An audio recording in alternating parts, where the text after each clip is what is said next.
कृष्णा नदीच्या स्वच्छतेसाठी निर्धार फाउंडेशनचे अध्यक्ष राकेश दड्डनावर यांच्या पुढाकाराने सांगली शहरात भव्य रॅलीचे आयोजन करण्यात आले।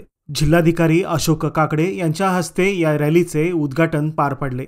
विशेष बाब म्हणजे जिल्हाधिकारी स्वतः सुरुवातीपासून शेवटपर्यंत या रॅलीत सहभागी राहिले।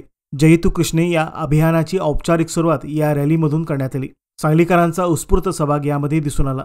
सकाळी मारुती चौकातून सुरू झालेली रॅली सरकारी घाटापर्यंत फलक, घोषवाक्ये आणि स्वच्छतेचा संदेश देत पुढे सरकली। विविध सामाजिक, शैक्षणिक आणि सांस्कृतिक क्षेत्रातील मान्यवरांनी यावेळी सहभाग घेतला होता।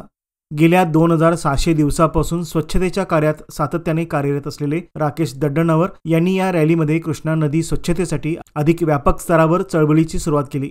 सांगली जिल्ह्यातील प्रत्येक गावात जाऊन नदी स्वच्छतेसाठी विशेष मोहिमा राबवण्याचा निर्धार त्यांनी यावेळी व्यक्त केला। नमस्कार। आज कृष्णा नदीच्या साक्षीनं कृष्णा नदीच्या काठावरती कृष्णामाई स्वच्छता रॅली संपन्न झाली। या रॅलीला कृष्णामाईच्या सुपुत्रांनी अभूतपूर्व प्रतिसाद दिला। हजारो लोकांनी आज कृष्णा नदीला वाचवण्यासाठी पुढाकार घेतला।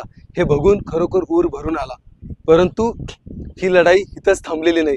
खऱ्या अर्थानं आजपासून ही लढाई सुरुवात झाली आणि आज आपण उगमापासून संगमापर्यंत कृष्णा नदी स्वच्छ, प्रदूषणमुक्त करण्यासाठी जयतू कृष्णे या अभियानाची सुरुवात केलेली आहे।